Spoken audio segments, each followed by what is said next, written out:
Di antaranya asal segala sesuatu halal.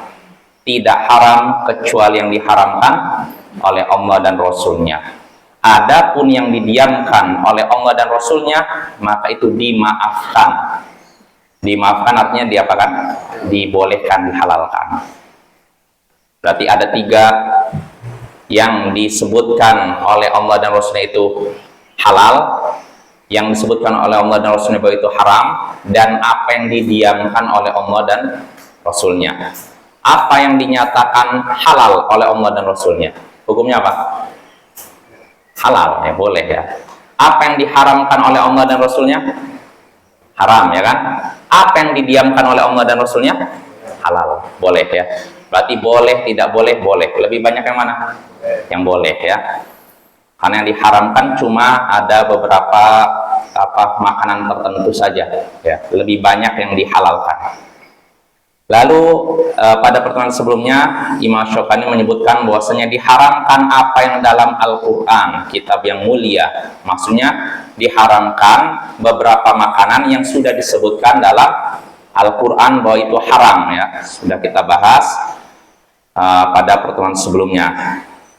Yaitu di surat Al-Maidah ayat 3 Bapak ya. Silakan dilihat situ hewan-hewan yang diharamkan ya. Ada yang jatuh dari tempat tinggi, dipukul, ditanduk, dan semacamnya. Lalu berikutnya yang disebutkan oleh Imam Syaukani, wa kullu dzinabin minas siba. Begitu juga setiap yang memiliki taring dari kalangan hewan buas. Apapun hewan buas yang memiliki taring, maka itu diharamkan untuk dimakan. Nah, timbul pertanyaan, hampir semua hewan ada gigi taringnya. Bagaimana nih? Maka kata Imam Syaukani, kalau lihat hadisnya, pertama hewan buas, itu apa ya, hewan buas, bukan hewan jinak. Terus para ulama menyebutkan bahwa maksud dari taring sini yaitu taring yang digunakan untuk menyerang gitu loh, digunakan untuk menyerang. Contohnya apa? Hewan model begini, buas punya taring untuk menyerang, seperti asad, singa, namir, harimau, dhi'b, serigala. Nah ini, setiap hewan yang seperti ini maka itu haram dimakan.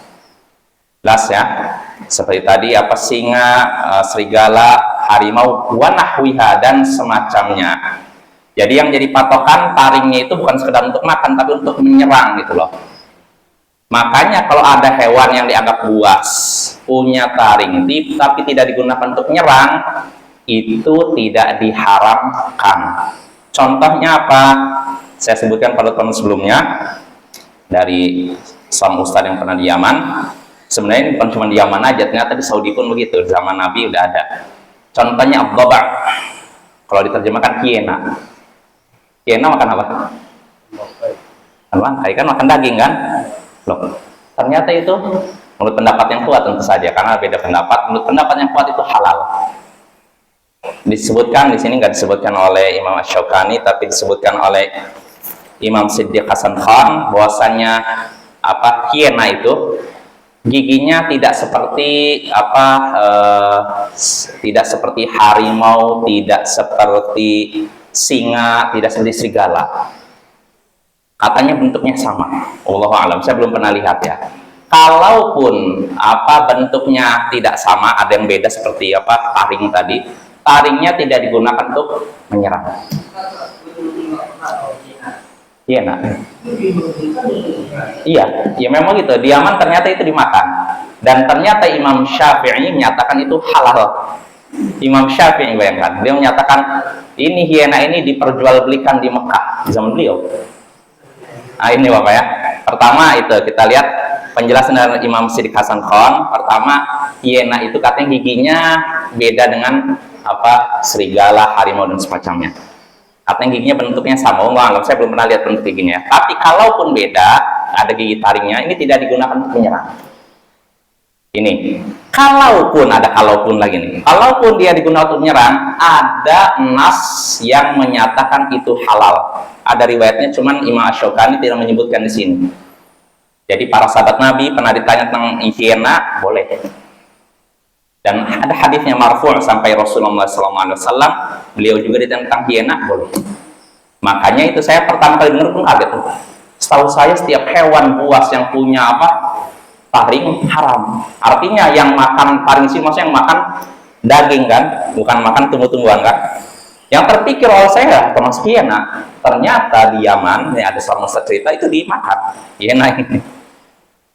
Dan ternyata saya lihat lagi di ini mana di keterangan dari Imam Asy-Syafi'i, beliau pun menyatakan itu halal. Walaupun Bapak ini ada beda pendapat ya. Kalau kita tahu ada beda pendapat, bukan kesepakatan para ulama. Ada beda pendapat. Ada yang menyatakan haram, tapi pendapat yang kuat, Allahu a'lam, itu halal. Karena ada hadisnya dan riwayatnya dari sahabat Nabi, bahkan marfu' sampai Rasulullah sallallahu alaihi wasallam.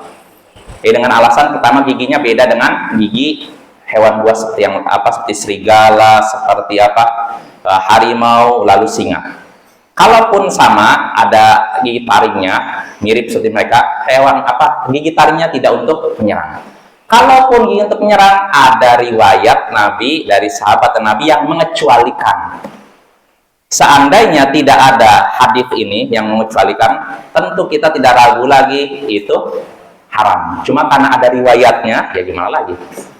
Ya, kita taat kepada Nabi dan mengikuti Nabi dan mengikuti para sahabatnya. Karena para sahabatnya sendiri, para sahabat Nabi Sallallahu Alaihi Wasallam menyatakan itu boleh, Bapak ya.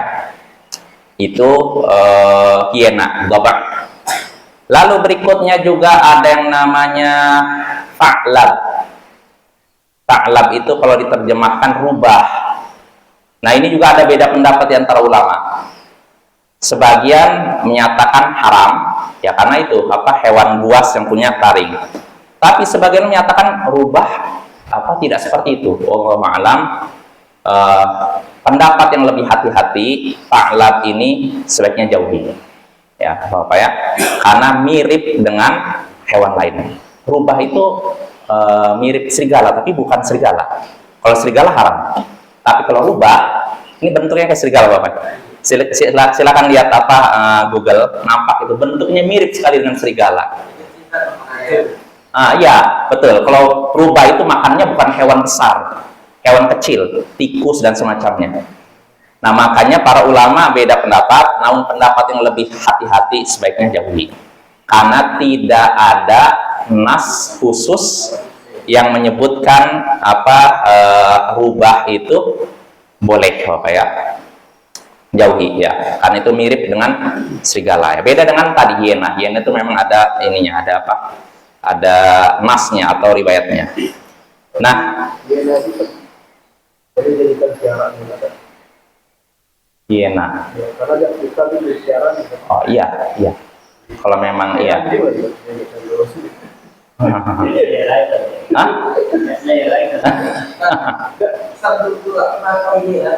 Udah tahu hiena. Ya memang seperti ini kan, seperti apa? Iya, betul. Iya, betul. Itu makanya saya pun saya pun pertama ketika ngeliat, masa sih ada sama jelaskan di Yaman itu dimakan, masa dia dimakan? Setahu saya hiena kan seperti serigala gitu kan, kayak anjing loh kan. Tapi ternyata ada nasnya secara khusus. Dan ada perkataan dari para sahabat ya, sahabat dan sampai kepada Nabi Sallallahu Alaihi Wasallam. Makanya Imam Syafi'i menyatakan ini dijual di Mekah zaman beliau. Itu menunjukkan perkara tersebut dihalalkan, Bapak ya. Ya itu, Bapak ya. Nah, itu terkait dengan larangan memakan atau diharamkan memakan hewan yang memiliki gigi taring dari kalangan hewan buas ya. Seperti tadi serigala, harimau, macan dan semacamnya. Lalu berikutnya yang disebutkan oleh Imam Syaukani, wa kullu dhi mikhlabin minat thair. Lalu maafil kita wa kullu dhi ya. Wa kulli Setar walayahum wasat ayahrum fil kitabil aziz wa kullu di mikhlabin natair. Begitu juga diharamkan setiap burung yang memiliki cakar. Dan ini sudah kita bahas, maksudnya bukan cakar untuk makan Bapak ya, tapi cakar untuk apa? Menyerang ya. Karena hampir semua burung ada ininya kan. Tapi maksudnya burung yang punya cakar untuk menyerang. Seperti apa? Elang atau Raja Wali ya, Raja Wali dan semacamnya. Nah, yang seperti itu diharamkan untuk dimakan. Burung apa? Camar. Oh, itu sama juga ya. Itu nyerang juga Pak ini ya. Ya. Pokoknya yang camar atau elang. Hah?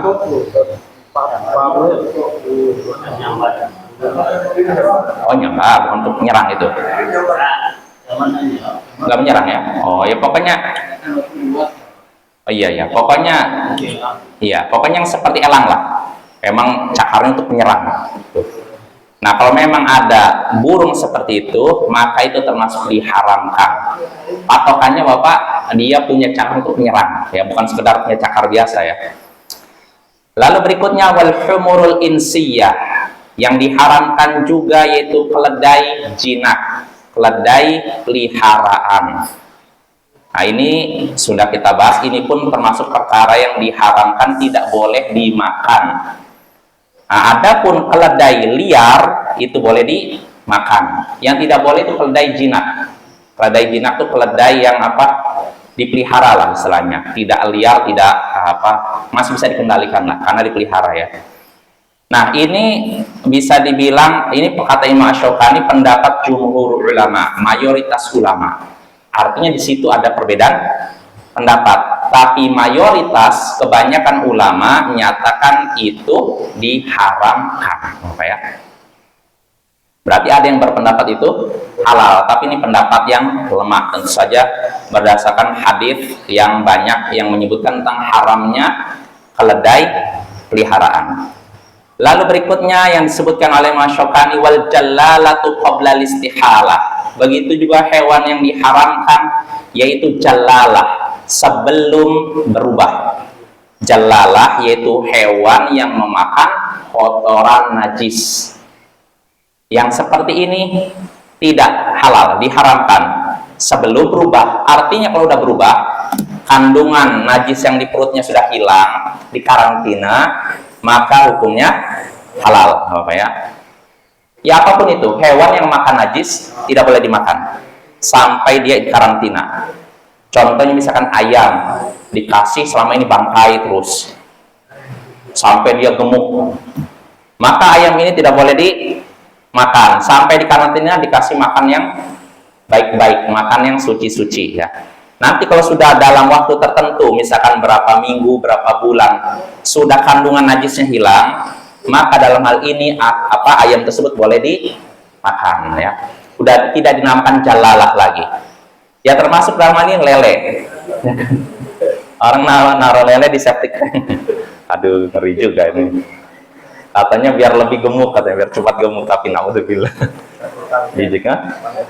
Iya, ya vitaminnya. Ya, memang cepat gemuk, tapi nggak boleh dimakan sampai dikarantina terlebih dahulu ya. Dibersihkan kandungan najisnya. Ya, kalau sudah bersih silahkan dimakan. Tapi kalau saya nggak mau makan, itulah. Kalau saya nggak mau makan ya, rasanya gimana gitu membayangkannya. Kenapa itu? Selama kita tidak tahu secara pasti apa yang dimakannya, maka nggak masalah, halal. Tapi kalau kita lihat sendiri hewan ini selalu makan najis, jangan dimakan. Tapi kalau yang jadi permasalahan, bagaimana kalau kadang makan najis, kadang enggak? Kata para ulama, kalau memang seperti ini masih boleh. Tapi kalau terus-menerus makan najis atau mayoritasnya makan najis, misalkan di sini ada kotoran, misalkan udah bilang kotoran apalah manusia atau apa, hewan ini selalu ke situ terus. Padahal ada tempat lain, tapi seringnya ke situ. Kadang ke sini, kadang sana, tapi lebih banyak sini. Maka boleh nggak makan ayam ini? Jangan ya. Sampai dibersihkan kandungan ini ya, perutnya ya. Artinya sampai dikarantina terlebih dahulu beberapa waktu, entah beberapa minggu, beberapa bulan, sampai hilang kandungan najisnya, barulah setelah itu boleh dimakan. Jelas Bapak ya. Lalu berikutnya yang itu jalalah, termasuk diharamkan memakan jalalah, hewan yang memakan kotoran dan najis. Lalu berikutnya wal kilab, anjing. Ya, anjing juga termasuk hewan yang diharamkan untuk dimakan. Dan ini kata Imam Asy-Syaukani perkara yang disepakati para ulama. Tidak ada perbedaan pendapat tentang hal tersebut. Ya. Di sini kalau kata Imam Asy-Syaukani saya bacakan, la khilafa fi dzalika yu'taddu bihi wa huwa mustahbab. Tidak ada perbedaan pendapat dalam hal itu. Tidak ada perbedaan yang diakui. Artinya gini, kalau misalkan gini, ini perkara ada yang berpendapat halal, ada yang haram. Yang haramnya sedikit, bahkan syadz, maka ini nggak dianggap. Apa ya? Kalau memang cuma 1-2 orang, maka ini nggak dianggap. Nah, ini kata Imam Asy-Syaukani, nggak ada perbedaan pendapat dalam hal ini. Artinya bisa dibilang ijma, kesepakatan para ulama bahwasanya anjing itu haram dimakan. Ya. Alasannya apa? Haram dimakan? Karena kita tidak boleh menjualnya. Masih ingat ya? Menjualnya, karena itu haram kan? Nah, itu juga diantaranya ya. Dan lalu berikutnya, pertama ada juga perintah untuk membunuhnya. Ya kan, anjing kan? Ada perintah untuk membunuhnya. Lalu Nabi juga melarang untuk memakan hasil dari penjualan. Nah, ini kalau Allah mengharamkan sesuatu, maka Allah juga mengharamkan hasil penjualannya. Berarti kalau ini dilarang jual, berarti itu menunjukkan haram. Makanya kalau ada orang jual beli anjing, jual belinya tidak sah. Jelas apa ya? Tidak sah, tidak dianggap. Nah, itu ya, itu anjing. Lalu berikutnya, bahkan di sini Imam Syafi'i menyebutkan wa qad ja'alahu ba'dhum dakhilan fi dhawatin nabi minas siba. Sebahkan kata Imam Syafi'i, sebagian ulama memasukkan anjing ke dalam kategori hewan liar buas yang memiliki taring. Dan kita lihat anjing begitu kan, menyerang dengan taringnya kan. Nah, gimana orang yang membeli? maksudnya? Yang membeli anjing? Nggak boleh. Kalau misalkan butuh, minta. Misalnya gini, kita butuh anjing untuk jaga rumah. Misalkan rumah kita, di dalam rumah ada 1 miliar, 2 miliar. Takut dirampok orang. Maka kalau kita butuh untuk penjaga, masih anjing sebagai penjaga, boleh-boleh saja, tapi caranya tidak beli. Caranya bagaimana? Minta kepada pemiliknya.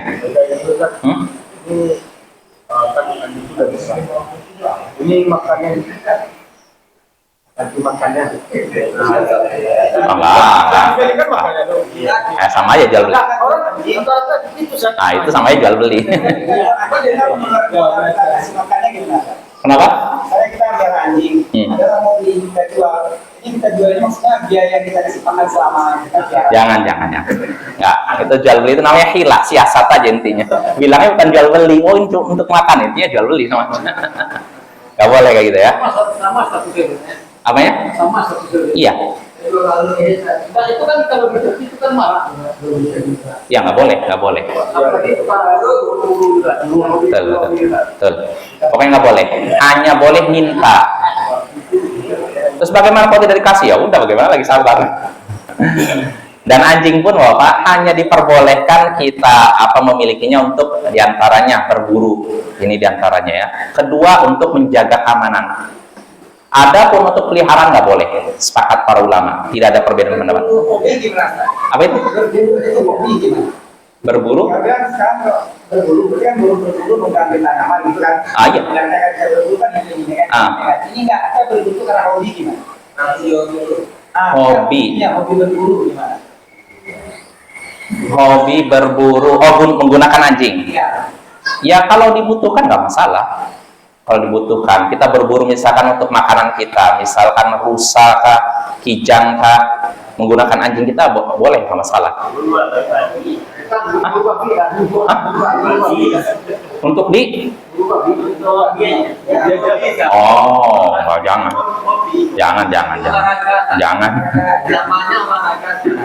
Enggak.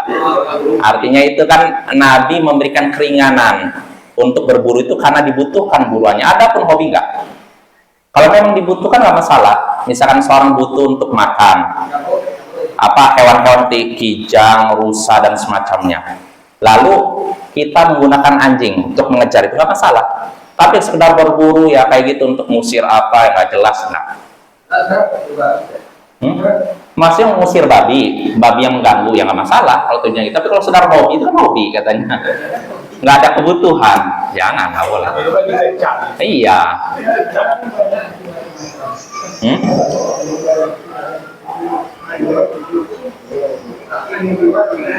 Yang di mana, Pak?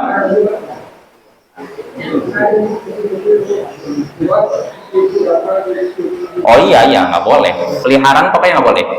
Anjing itu hanya boleh untuk berburu, menjaga tanaman, misalkan menjaga lahan atau menjaga rumah. Ya itu kan ada kebutuhan, boleh kalau ada kebutuhan. Nggak boleh, karena kalau kita melihara anjing tanpa kebutuhan, pahala kita 2 qirot berkurang. Dan 2 qirot, kalau berdasarkan hadis tentang nyolat jenazah, 2 qirot itu 2 bukit Uhud, Bapak. Artinya kalau kita nih berkurang, gini, kalau kita misalkan memelihara anjing tanpa tujuan seperti menjaga atau berburu, pahala kita selama setiap hari berkurang 2 qirot dalam hadis. Berkurang setiap hari 2 qirot. Artinya kalau misalkan kita nih, pahala kita udah dikumpulkan 100 qirot, maka setiap hari berkurang 2. Dalam 50 hari habis. Ini kalau pahala kita 100 qirot, 100 bukit Uhud. Tapi kalau pahala yang dikumpulkan kita cuma segini, bagaimana? Jadi minus. Itulah, makanya kalau tidak dibutuhkan nggak usah ya melihara anjing ya. Justru kalau kita melihara anjing malah sebagian orang berarti di rumahnya banyak duitnya. Ya kan? Alasan mereka itu kan yang berburu kan pertama hobi kan. Yang kedua alasan mereka untuk katanya karena babi itu kan banyak di kampung ya. Ya kalau ada kebutuhan nggak masalah. Kalau ada kebutuhan nggak masalah. Mengusir babi karena babi mungkin merusak tanaman nggak masalah. Untuk menjaga, berburu, ngusir nggak masalah. Tapi yang jadi masalah itu kalau cuma hobi aja, nggak ada kebutuhan. Bukan untuk menjaga keamanan, bukan untuk menjaga lingkungan, bukan untuk berburu makanan, itu nggak boleh. Berkurang pahala kita 2 qirot. Walaupun Bapak, para ulama ada perbedaan pendapat. 2 qirot ini apa maksudnya 2 qirot yang dalam salat jenazah itu? Artinya 2 bukit Uhud atau 2 qirot yang lain? Wallahu a'lam. Kalau lahirnya hadis 2 qirot ya salat jenazah itu ya. Salat jenazah itu kan 1 qirotnya 1 bukit Uhud. Ya kan? 2 qirot 2 bukit Uhud. Pernah dengar hadisnya kan? Kalau kita sholat jenazah, mengikut sholat jenazah, maka kita dapat pahala 1 qirot. Kalau kita sholat jenazah lalu mengantarkan mayit ke kubur, dapat pahala 2 qirot. Dan 2 qirot itu disebutkan dalam hadis itu, maksudnya 2 bukit Uhud. Artinya pahalanya besar. Nah ini pahala 2 qirot. Begitu juga dosa 2 qirot. Dikurangi 2 qirot, 2 bukit Uhud ya. Hati-hati ya. Jangan pelihara anjing kecuali kalau memang dibutuhkan. Ya kalau dibutuhkan lagi. Jangankan anjing, apapun hewan kalau memang dibutuhkan itu diperbolehkan. Ya, bukan anjing aja sebenarnya. Apapun hewan kalau memang yang asalnya harus dibunuh nih. Tapi kalau memang dibutuhkan, maka itu diperbolehkan. Jelas Bapak ya? Itu anjing. Lalu berikutnya hewan yang makanan yang diharamkan berikutnya yang disebutkan oleh Imam Syukani al-hir, yaitu kucing. Ya, kucing pun ini diharamkan untuk dimakan. Ya, kenapa demikian? Di sini Imam Syukani menyebutkan wa min dzalikal hir di hadits Jabir 'inda Abi Dawud wa Ibnu Majah wa Tirmidzi anna Nabiy sallallahu alaihi wasallam naha an aklil hir wa akli thamaniha. Kenapa dilarang memakan kucing? Itu berdasarkan hadis Jabir dalam riwayat Abu Dawud, Ibnu Majah, Tirmidzi bahwasanya Nabi sallallahu alaihi wasallam melarang memakan kucing dan memakan hasil penjualannya. Jadi kita nggak boleh makan daging kucing dan tidak boleh juga memakan hasil penjualannya. Artinya gini, saya jualan kucing dapat uang, uangnya digunakan untuk beli makanan lalu saya makan. Nah, ini nggak boleh, ya. Itu diharamkan. Karena banyak bisnis juga. itulah. Nah, itulah yang repotnya. Lalu berikutnya di sini, tapi perlu kita ketahui di sini kata Imam Asy-Syaukani, wa fi isnadi Umar bin Yazid As-San'ani wa huwa dhaif. Tapi dalam sanad hadis tadi ada seorang perawi namanya Umar bin Yazid As-San'ani, dia lemah. Hadisnya lemah nih. Hadis lemah bisa dipakai dalil tidak? Tidak bisa. Bapak ya. Tidak bisa dijadikan dalil dalam masalah akidah, begitu juga hukum. Sepakat para ulama. Yang jadi perbedaan pendapat, hadis lemah bisa tidak dijadikan sebagai tema fadhailul a'mal, keutamaan amalan dalam rangka mendorong orang untuk beramal. Nah, ini terjadi perbedaan pendapat. Mayoritas ulama boleh, sebagian yang tidak boleh. Pendapat yang paling kuat tidak boleh. Nah, jadi itu Bapak ya. Jadi hadisnya di sini sanadnya dhaif. Terus bagaimana bisa dipakai tidak? Di sini kata Imam Asy-Syaukani, walakin yushaddu min 'abdihi ma thabata minan nahyi an akli thamanil kalbi was-sinur wa huwa fi sahih wa qad taqaddam. Nah ini. Tapi walaupun hadis dhaif dikuatkan dengan hadis sahih tentang larangan memakan hasil penjualan anjing dan kucing. Nah, sebagaimana anjing tidak boleh kita makan karena dilarang untuk dijual, maka begitu pula kucing. Jelas insya Allah ya? Sama aja, tidak beda. Jadi anjing tidak boleh dimakan karena dilarang dijual. Begitu pula kucing. Tidak boleh dimakan karena tidak boleh dijual. Nggak masalah. Karena nggak ada larangannya kalau dipelihara. Ya. Dan apa namanya ini? Jilatannya halal. Bukan halal, apa namanya? Suci ya. Tidak najis, bukan halal. Suci, tidak najis. Nah, lalu pertanyaannya, apakah yang diharamkan ini, yang dimakan ini, apakah kucing peliharaan, kucing jinak atau kucing liar? Coba, kira-kira bagaimana? Semua kucing. Ini ada faedah dari Imam Syaukani, wali Syafi'iyya wajhun fi halil wahshi. Sebagian ulama Syafi'iyah, ulama mazhab Syafi'i menyatakan halalnya kucing liar.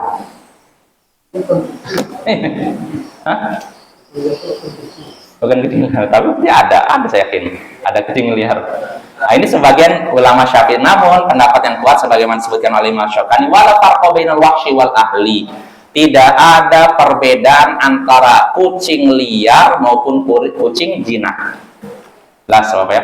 Semuanya berdasarkan umuman hadis nggak boleh. Mau kucingnya liar, nemu di hutan misalkan, atau dari rumah, tetap saja itu haram dimakan dan haram memakan hasil penjualannya. Jelas insya Allah ya. Jadi kesimpulannya pendapat yang kuat, dan ini pendapat mayoritas ulama, bahwasanya kucing diharamkan untuk dijual, baik yang jinak maupun liar. Lalu berikutnya, terakhir, yang disebutkan oleh Imam Syaukani, wa makana mustahbatan. Begitu juga diharamkan apa yang dianggap jijik, dianggap buruk. Nah, ini diharamkan. Apa dalilnya? Allah Subhanahu wa taala menyebutkan sifat nabi kita sebagian disebutkan surat Al-A'raf, wa yuharrimu 'alaihimul khaba'ith. Nabi Shallallahu Alaihi Wasallam mengharamkan atas mereka segala yang buruk, segala yang menjijikkan. Jadi masalah kucing diharamkan tadi kan sebatas penjual maupun pembelian. Ya. Yang beli itu nggak sah jual belinya, yang menerima yang jual pun sama. Solusinya apa kalau butuh? Minta. Tapi jangan lagi pakai siasat, ini uang makannya aja kok, enggak, sama aja itu. Itu namanya siasat itu. Dari orang Yahudi itu. Jangan ya, kita kalau haram aja. Kita cari keselamatan ini ya, dunia akhirat. Nah, jadi itu Bapak ya. Jadi termasuk makanan yang diharamkan itu makanan yang dianggap buruk, dianggap jijik berdasarkan hadis tadi, berdasarkan ayat tadi. Nabi Sallallahu Alaihi Wasallam mengharamkan atas mereka, atas umatnya, segala sesuatu yang buruk, segala sesuatu yang menjijikkan. Nah, maka kata Imam Asy-Syaukani di sini, famastahbahtahun nas minal hayawanat la li'illatin wala li'adami i'tiyad bal li mujarradil istikhbar fa huwa haram. Nah ini. Apa yang dianggap jijik oleh manusia berupa hewan-hewan, hewan apapun yang dianggap jijik oleh manusia bukan karena ada penyakit dan bukan karena tidak terbiasa, bahkan semata-mata ngerasa jijik, ngerasa buruk, maka itu haram. Jelas Bapak ya? Apa yang dianggap jijik oleh manusia, hewan-hewan yang dianggap jijik bukan karena ada penyakit. Kalau ada penyakit jelas lah. Dan bukan karena tidak terbiasa. Saya nggak biasa makan ini. Nah, tapi semata-mata udah merasa jijik aja itu haram. Berdasarkan hadis tadi, berdasarkan ayat tadi. Buruk jijik. Nah, timbul pertanyaan, buruk jijiknya menurut siapa? Bisa jadi menurut A jijik, menurut B nggak jijik. Menurut A buruk, menurut B tidak buruk. Bagaimana nih? Apa yang jadi patokan? Siapa yang jadi patokan Bapak? Kalau misalkan semua orang, ya sepakat. Semua orang di dunia menganggap hewan ini buruk, jijik, nggak boleh dimakan, maka sepakat itu haram. Tapi yang jadi masalah, misalkan orang dari negeri ini menganggap itu buruk, menjijikkan, tapi orang dari negeri lain mengatakan enggak buruk, menjijikkan. Nah, bagaimana nih? Imam Asy-Syaukani memberikan penjelasan di sini, kata beliau, artinya kalau semuanya menyatakan jijik, buruk, keji, maka itu haram, sepakat ya. Yang jadi masalah, wa in istakhbathaul ba'd dunal ba'd kana li'tibari bil aktsar. Tapi kalau sebagian orang menganggap itu jijik dan sebagian lagi menganggap itu tidak jijik, maka yang menjadi ukuran kebanyakan orang. Kalau kebanyakan orang menganggap itu jijik, berarti itu jijik, diharamkan. Jelas Bapak ya? Ini penjelasan Imam Asy-Syaukani. Sedangkan penjelasan Imam Ibnu Qudamah dalam Al-Mughni, yang jadi patokan jijik atau tidaknya menurut bangsa Arab. Bangsa Arab Bapak, bukan bangsa Indonesia. Ya, menurut bangsa Arab. Dan ini pendapat mayoritas ulama. Artinya, hewan ini dianggap haram karena menjijikkan. Menjijikkannya menurut bangsa Arab. Alasannya apa? Karena bangsa Arab itu bangsa yang pertengahan. Tidak istilahnya apa ya? Ya, tidak ekstrim ini, tidak ekstrim kiri kanan istilahnya gitu. Dari sisi cuaca pun Arab itu pertengahan. Tidak, kalau ke arah utara sangat dingin, ke arah barat sangat panas. Jadi jazirah Arab, orang Arab itu rata-rata orangnya punya tabiat yang lebih cenderung tenang. Terus tabiatnya masih, fitrahnya masih lebih lurus. Ini pendapat sebagian ulama Bapak ya. Makanya Ibnu Taimiyah, Syekhul Islam Ibnu Taimiyah ketika menjelaskan kenapa wahyu kok turunnya rata-rata di Jazirah Arab, karena tabiat orang Arab seperti itu. Mereka lebih baik keadaannya dibandingkan orang di utara maupun selatan, timur maupun barat. Jelas Bapak ya? Ini pendapat mayoritas ulama yang disebutkan oleh Imam Ibnu Qudamah. Namun ini pun tidak ada dalil yang jelas, sharih dan sahih. Artinya Allahu a'lam, mungkin yang lebih pas pendapat Imam Asy-Syaukani. Patokannya kebanyakan orang, Bapak ya. Kalau memang kebanyakan orang menganggap itu buruk, jijik, jauhi. Kalau makan embrio, kalau kebiasaan sebagian orang mengatakan itu boleh. Embrio apa nih? Embrio itu kan yang jadi kali ya. Iya ya. Dan dimakan orang. Iya, makanya kan bisa jadi menurut orang Arab menjijikkan, bisa jadi kan, tapi menurut orang Indonesia enggak. Jelas apa? Kalau di Thailand juga biasa. Iya. Kan ada telur. Dia kalau setengah jadi dimasak. Iya, intinya kan karena Bapak gini. Iya, makanya gini. Ya itulah, makanya dalil ini Imam Nawawi, Ibnu Qudamah dan mayoritas Islam kan berpendapat bangsa Arab, tapi ini nggak ada dalil yang jelas menunjukkan bahwa maksud jijik sini jijik menurut bangsa Arab, nggak ada dalil yang jelas. Makanya sedangkan kita untuk mengharamkan sesuatu butuh dalil, karena hukum asalnya segala sesuatu halal Bapak ya. Jadi nggak mudah, karena mengharamkan apa yang Allah halalkan ini lebih berat dosanya dibandingkan menghalalkan apa yang Allah haramkan. Jelas ya, mengharamkan apa yang Allah halalkan ini lebih berat dosanya dibandingkan menghalalkan apa yang Allah haramkan. Jadi ketika ini halal kita katakan haram, itu perkaranya berat. Makanya kita nggak bisa bermodal, oh ini haram, Karena apa? Karena mulut dia menjijikkan. Enggak, bisa jadi mulut dia menjijikkan, mulut ini menjijikkan. Jelas apa ya? Nah, makanya kata Imam Syarani penutup pembahasan Kitabul At'imah, wa ma ada dzalika fa huwa halal. Adapun selain itu, maka itu halal. Selain yang disebutkan tadi, termasuk yang menjijikkan, maka itu halal. Artinya yang halal itu banyak, Bapak ya. Lebih banyak dibandingkan yang haram. So jelas ya? Apa? Ular ada perintah untuk membunuhnya, berarti diharamkan. Nah, kadak. Kadak ya.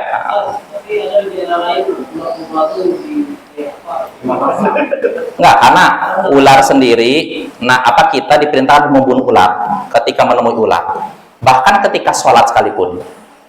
Artinya kalau itu diperintah untuk dibunuh, berarti nggak boleh dimakan. Termasuk hewan-hewan yang tidak boleh dibunuh juga, seperti hudhud, lalu apa surat atau yang disebutkan dalam ini nggak disebutkan sini ya. Ada 4 itu yang disebutkan. Nah itu pun tidak boleh dimakan. Nah yang jadi masalah tadi pemasaran kodok. Ya, gimana ini? Perlu kita ketahui bahwa Pak, ada hadis dalam Sunan Abu Daud yang menyebutkan ada seorang dokter bertanya kepada Nabi untuk tentang boleh tidak menjadikan kodok sebagai obat. Maka Nabi melarang itu. Kalau melarang membunuh sesuatu berarti haram dimakan. Nah ini perlu kita ketahui Bapak, ini hadisnya dalam Sunan Abu Daud dan dinyatakan sahih oleh banyak ulama Bapak ya. Tapi saya dapat faedah dari beberapa ustadz yang pulang dari Yaman. Sebagian masyayikh ada yang menyatakan hadis ini dhaif. Dhaif. Hadis yang melarang membunuh kodok dhaif. Nah kalau dhaif berarti konsekuensinya apa? Boleh. Nah, sampai sekarang Allahu a'lam, saya belum mendapatkan penjelasan ulama tentang sebab kelemahan hadis tersebut. Makanya kalau sebagai bentuk hati-hati, udahlah jauhi aja lah. Masih banyak yang enak kok. Apa? Kadal. Kadal ini biawak ya. Biawak itu kan seperti ini berarti ya, apa? Taring ya. Untuk ini ya, itu nggak boleh. Ya, pokoknya hewan. Jadi gini Bapak ya, yang diharamkan itu secara umum nih, yang disebutkan oleh Al-Quran, yang disebutkan hadis tadi, dan segala sesuatu yang membahayakan. Apapun yang membahayakan itu haram. Sampai kalaupun asalnya halal, misalkan sapi ini halal kan? Tapi kalau sapinya mengandung antrak, misalkan virus antrak, boleh dimakan? Boleh, haram. Ya gitu Bapak ya, jelas. Dengan ini selesai. Jadi apapun yang dianggap jijik itu diharamkan. Adapun selain itu maka itu halal. Nah timbul pertanyaan terakhir. Habis waktunya. Saya ada ya. Ini unik juga saya baca dari syarahnya ini kitab ini Syekh Al-Allamah Siddiq Hasan Khan. Apa hukum makan tanah? Unik kan? Apa hukum makan tanah? Kan sampai ada jadi ungkapan dia ini orang sudah makan tanah, tandanya apa? Sangat miskin. Nah timbul pertanyaan, boleh nggak makan tanah? Gimana nih? Darurat boleh. Para ulama beda pendapat. Ya kembalinya bukan karena beda pendapat karena dalil, tapi tanah ini dengan dimakan membahayakan atau tidak? Kalau misalkan membahayakan, ya nggak boleh. Tapi kalau tidak membahayakan ya silakan makan kalau mau. Yang kayak apa itu sebuah kata juga kayak pasti apa itu kan itu kan orang tua bilang masakan pakai beberapa itu diambil itu orang yang apa itu hamil itu kan dari jam. Oh bisa itu. Dimakan. Dan nggak membahayakan. Oh, ya sudah, kalau nggak membahayakan asalnya halal. Karena Allah katakan Dia menciptakan untuk kalian segala yang ada di bumi, termasuk tanah. Ya subhanallah, ya sudah. Nggak ada ayat hadis yang menyatakan melarang ulat sagu. Dud, dalam bahasa Arab dud namanya ulat, nggak ada. Nah timbul pertanyaan, itu kan menjijikkan. Nah pertanyaan menjijikkan buat siapa? Itu saya jadi ya kalau orang Arab menjijikkan, jangankan gitu Bapak. Bapak tahu ini nggak? Apa kendang, beduk. Itu kan terbuat dari apa? Kulit sapi kan? Mau Orang Arab nggak makan itu. kita Tapi orang Jawa makan itu. kita pun makan itu. Jadi ada ikhwah kita, bukan itu, pakai khuf bahkan. Khuf itu kan terbuat dari kulit kan. Jadi ada ikhwah kita, Ustadz, kan dari Ustadz ya, belajar di Yaman. Karena di sana kan makannya seadanya kan. Dia lapar, akhirnya khufnya dia potong-potong, dia masak. Orang Arabnya itu, na'udzubillah min dzalik. Khuf dimakan. Ya, sama ya. Kalau lawar ada hadisnya itu haram. Ada hadisnya sebutkan itu larang itu. Nggak boleh dimakan. Tupai itu sejenis apa? Ya nggak ada hadis yang melarang makan tupai. Jadi kemasannya halal. Iya halal. Kalau monyet haram, sepakat para ulama. Para ulama saat menukil ijma, dinukil ijma sepakatnya para ulama bahwasanya monyet itu haram karena dia istilahnya penampakan nafasnya dari manusia apa namanya? Ya pokoknya dia tuh ibaratnya apa? Iya, ya kurang lebih gitu. Insya Allah nanti kita bahas ya. Assalamualaikum warahmatullahi wabarakatuh.